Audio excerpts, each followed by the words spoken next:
Such, I suppose, is the pleasure of Zeus, high and mighty, who has overturned many towering cities, and yet will overturn, for his power is greatest of all. What a disgrace for coming generations to hear, how this great host of Achaeans fought so long for nothing, and failed like this, no end to be seen yet, and against fewer men, too. For just consider, suppose we should make a truce, and both Achaeans and Trojans have a count. Pick out all the householders of the city, and sort ourselves in tens, and each 10 choose one Trojan to pour our wine. Many tens would be without a man to pour. So many more are we, I tell you, than the Trojans of the city. But they have allies from many other places, good soldiers who baffle me and keep me from taking the city as I want to do. 9 years gone, as you see. Thanks to Zeus, our ship's timbers are rotten, as you see, and rigging loose. Our wives and children, I suppose, are sitting at home and waiting for us. And here is the work we came to do undone like this. Well, I will tell you what we must do now. Let us go on board and sail home again, for Troy we shall never take. These words excited the great multitude, who had not been present at the council. The assembly was stirred like the long billows of the Icarian Sea when a sudden squall from east or south has burst out of the clouds of heaven. Then, as a strong west wind stirs a deep cornfield, rustling the ears and bending them low, so all that gathered was stirred. With loud clamor they rushed towards their ships. The dust rose under their feet and hung over them in clouds. They shouted to one another to get hold of the ships and draw them down into the sea. They cleared out the running ways and knocked away the dog shores. Their noise went up to the heavens as the multitude pressed for home. And they would have gone, fate or no fate, if Hera had not observed it. She called Athena and said, "Bless us all, Tritone. Look there, you daughter of Zeus Almighty. Is this to be the end? Are they to go like this, sailing over the sea for home, and leave the boast to Priam and his people? Leave their own Argive, Helen, after losing so many lives in this foreign land, to get her back? Go now to the camp. Speak to each man in your kindly way. Hold them back, and keep them from launching their ships." Athena lost no time. She shot down from the peaks of Olympus, and found Odysseus standing not far from the ships. But he did not lend a hand to launch them, because his heart was full of regret and sorrow. Athena came up to him, and said with her bright eyes glinting, "Odysseus Laertiades, can you do nothing now, my prince? Is this to be the end? Will they tumble aboard and go sailing home? Will they leave their boast to Priam and his people? Will they leave their own Argive Helen, after so many men have died in a foreign land, to get her back? Don't stand idle here. Go among your men, speak to each fellow in your kindly way, and keep them from launching the ships." Odysseus knew the voice of the goddess. He threw off his cloak and ran.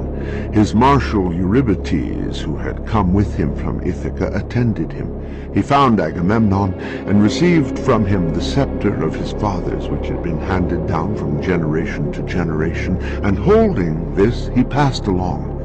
Whenever he met a prince or a man of note, he stayed by his side, and tried to check him with kindly words. "How is this, my dear sir? I would not think of threats as if you were a coward, but do sit down and make the others do the same. You do not know yet exactly what is in our king's mind. He is only trying them now. Soon he will come down on the fellows. Did we not all hear in council what he said? I should not be surprised if he flew in a temper and let them have it. A royal prince has a high temper. His honor is from Zeus, and Zeus all-wise cares for him." If he found a man of the people shouting and making a noise, he would bring down the scepter across his back and say, "What's this? Sit still and listen to your betters, you battle-shy skulker. Muscle or tongue, you count for nothing. We can't all be kings. Too many kings spoil a nation. One king's enough for me. And why? He gets the right from God on high." So he went about giving them all a lead, and the men were herded back from the ships and huts to their meeting place once more, with a murmuring noise like waves of the sea where the deep roars and the breakers thunder upon the shore. Now they sat orderly in long rows, but one man was blustering and railing still. This was Thersites, a man with an inexhaustible flood of words, always ready to talk, and no manners and no sense.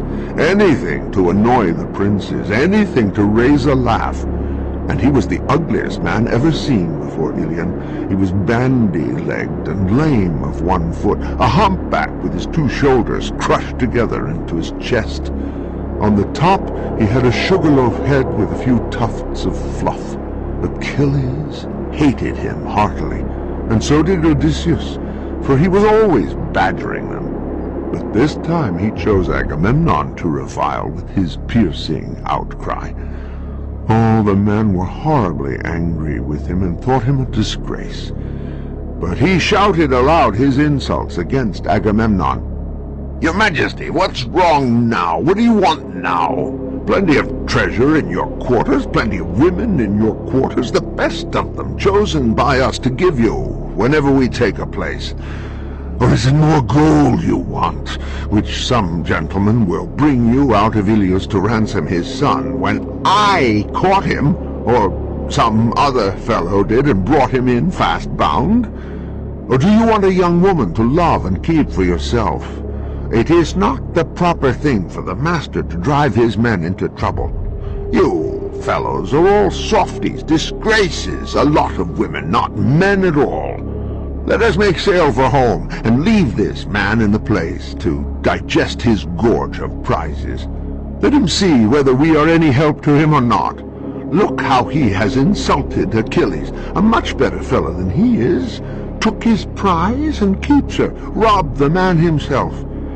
But there's not an angry thought in Achilles. He is a gentle one, or else, your Majesty, this would be your last outrage." There was a fine ranting speech against Agamemnon, king of men. Odysseus was by the man's side in a moment and frowned as he mercilessly told him off.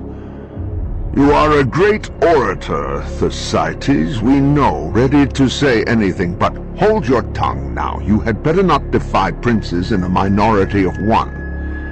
I declare you are the vilest man of all those whom our royal captains brought to Ilios. Then you should be the last man to take a king's name in your mouth and pour out insults on him and think of going home? We do not yet know clearly how things will turn out, whether good or evil will go with our homeward voyage, and so you sit here and revile my lord King Agamemnon because the fighting men give him a handsome share of the spoil. A regular jeering speech. Listen to me, and don't make any mistake about it. If I find you playing the fool again like this, may the head of Odysseus no longer sit on his shoulders, may I no longer be called the father of Telemachus, if I don't strip the clothes from your body, strip off the cloak and shirt that cover your nakedness, and send you off to the ships roaring with pain after a good sound drubbing." With this he brought down the scepter with a whack between the man's shoulders. He shrank down, and great tears fell from his eyes as a blood-red wheal showed up across his back. He sat down, terrified, and wiped his eyes with a helpless look in great pain. Then all forgot their troubles and burst into merry laughter, and you might hear one say to another, "Ha! Odysseus has done us many a good turn, good lead in council, good lead in the field, but he never did us a better turn than this. Now he has stopped this damn word-slinger from his speechifying." I don't think he will pluck up courage to rail at kings again with his foul tongue." Such was the common talk when Odysseus rose holding the royal staff, and by his side Athena, in the likeness of a herald, called for silence, that all might hear from front to back and understand what he said. Then Odysseus gave them some good advice. "My lord king," he said, "these men, as you see, wish to make you the most contemptible of mankind, and they will not keep the promise which they made when they set out from Argos, that you should destroy Ilios before you returned. They are like so many little children, or widow women, weeping and wailing together that they want to go home. Indeed, there is hardship enough here to make one go home disgusted. If a man has to stay 1 month from his wife, he is impatient when his ship cannot get out for the winter storms and the raging sea. But here we have the 9th year at the turn, and still we stay. So I cannot find fault with the men if they are impatient. But all the same, it is disgraceful to stay long and then to return empty. Bear it, my friends. Stay a little while, and let us learn whether Calchas tells the truth or not. One thing we know well, and you are all witnesses, all whom fate has not carried away.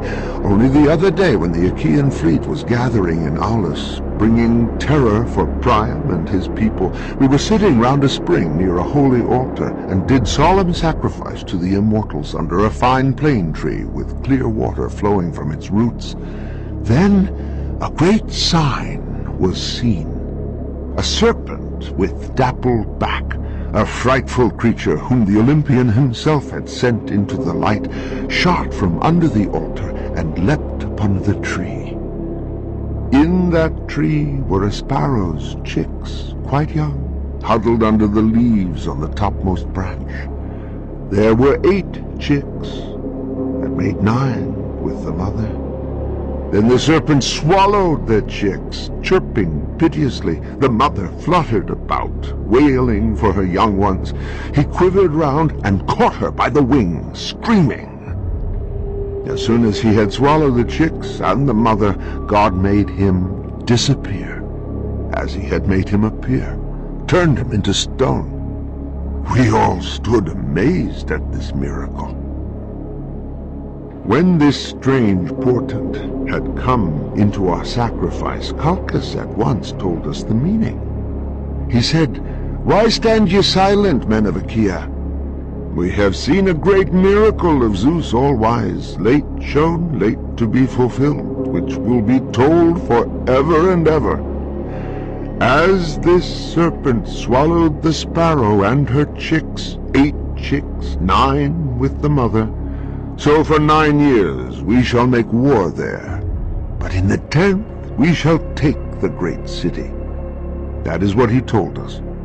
And now all shall come to pass.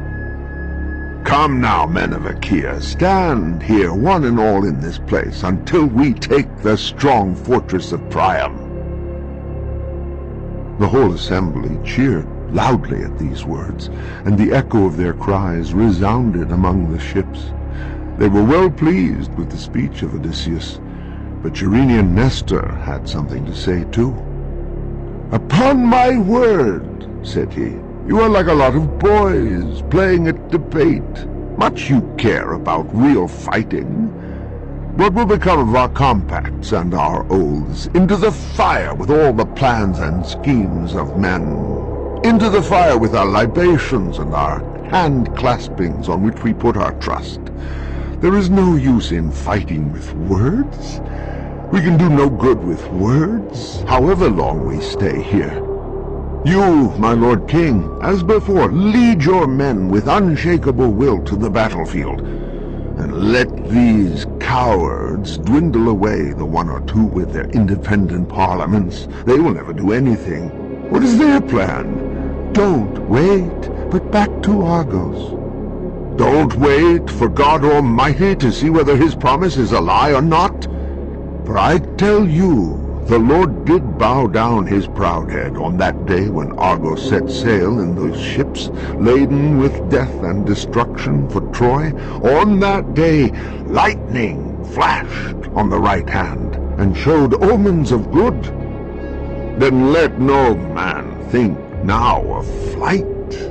Now, before he has taken some Trojan's wife to bed, before he has avenged our struggles and groanings for Helen's sake. But if anyone is so horribly in love with flight, let him lay hands on his own ship, that he may perish and die before the rest of us. And you, my lord, it is yours to decide, but listen to good advice. My own advice is not to be thrown away. Sort out the men by tribes and clans, Agamemnon. Let clan support clan and tribe support tribe. If you make them do this, you will know at once which of your captains and which of your men is good or bad, for they will be fighting among their own people. You shall also know whether it is God's will that you fail to take the city, or the cowardice of the men and their folly in the field. Agamemnon answered, I declare, sir, once more you show yourself best in debate out of all the nation. Oh, Father Zeus, Athena, Apollo, if I only had 10 such counselors in the nation. Soon that city of King Priam would bow her head, stormed and sacked by our hands.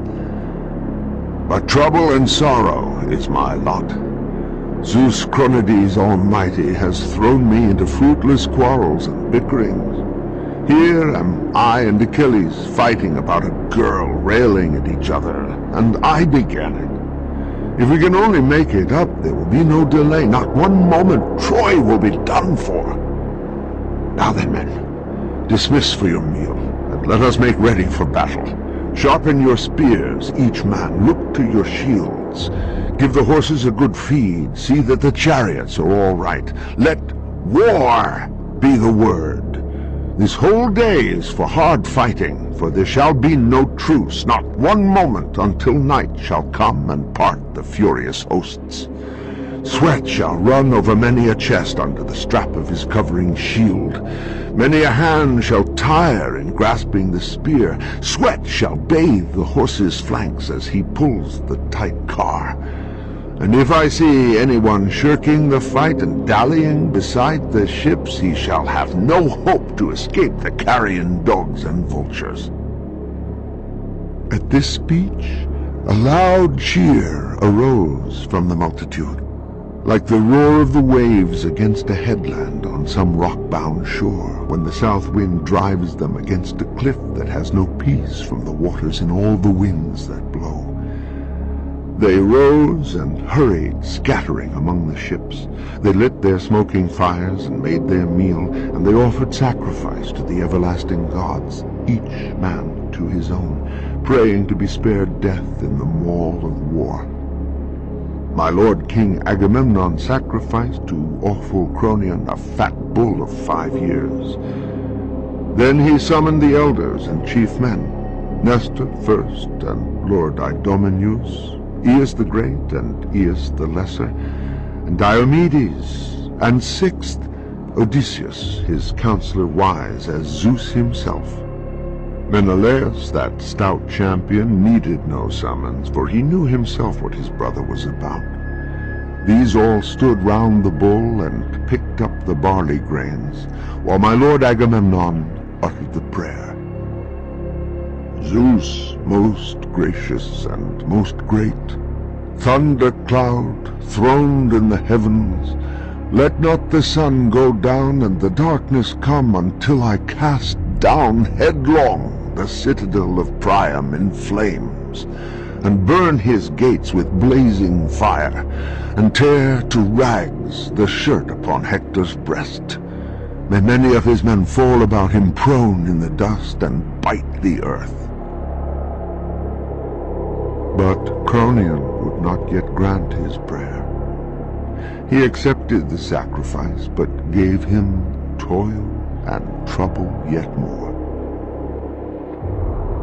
When they had finished the prayer and cast the barley grains, they first drew up the head and cut the throat and flayed, then carved out the thigh slices and wrapped them between 2 layers of fat and laid raw meat upon them. These they burnt upon dry leafless billets and spitted the inner parts to roast over the fire.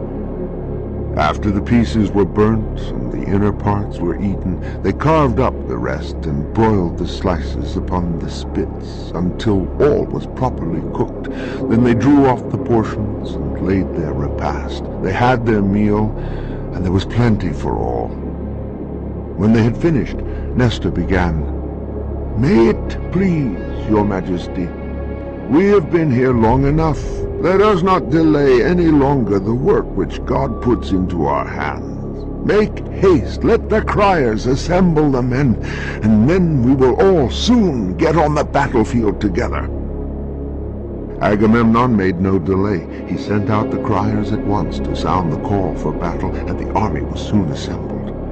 He and his staff of princes were everywhere, arranging the men in their sections. With them went Athena, holding her goatskin tippet, precious, unfading, incorruptible, with 100 dangling tassels of solid gold, neatly braided, worth each 100 oxen. Through the host she passed, dazzling them with the vision, and filling each heart with courage to wage war implacable and unceasing. In a moment, war became sweeter to them than to sail back safely to their own native land. As a ravening fire blazes over a vast forest on the mountains, and its light is seen afar, so while they marched, the sheen from their forest of bronze went up dazzling into high heaven. As flocks of wildfowl on the wing, geese or cranes or long-necked swans, fly this way and that way over the Asian meadows and about the stream of Caestrios, proud of the power of their wings, and they settle on and on, honking as they go until they fill the meadow with sound. So flocks of men poured out of their camp onwards over the Scamandrian plain, and the ground thundered terribly under the tramp of horses and of men. There they stood on the flowery meadow of Scamandros, in tens of thousands, as many as the leaves and flowers that bloom in the season of the year. Like swarms of quivering flies which flit about the herdsman's shippen in springtime when the milk drowns the pails, so many were the Achaeans on that plain, facing the men of Troy and eager to tear them in pieces. And as goat-keepers easily sort out the solid flocks of goats when they are mixed together at pasture, so their leaders arrayed the men in this place and in that place, ready for battle. Among them was my lord Agamemnon, eyes and head like thundering Zeus, his girdle like Ares, his breast like Poseidon. As one amid the herd stands out from the rest, the great bull high above the gathering cattle, so Zeus made the great king appear on that day, tall amid many, standing out from the other heroes. O ye muses who have your home in Olympus, you also are divine, you are present among us, and you know all things. But we hear only a rumor and know nothing at all. Tell me then, I pray, who were the leaders and lords of the Danaans? For the common man I could never tell and never name, not if I had 10 tongues and 10 mouths, a voice that could not tire, lung of brass in my bosom, unless the Olympian muses, whose father is Zeus Almighty, should call to mind all those who came to Ilios. Well, I will name the captains of the fleet, and number all their ships. The Boeotians were led by Peneleos and Leitos, Arcesilaus and Prothoenor and Clonius.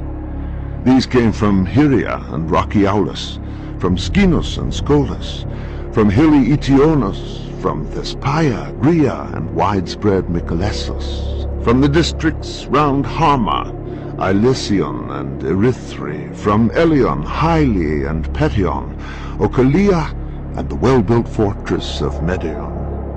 From Cope and Utresis and Thisbe with its flocks of doves, from Coronea and grassy Heliartus, from Patia and Blysus, from the well-built fortress of Hippothebe, and from sacred Onchestus, the glorious grove of Poseidon, from great clustered Arne and Medea, from Nysa, the divine, and Anthedon, lying upon the coast. From these came 50 ships, and in each 120 Boeotian lads.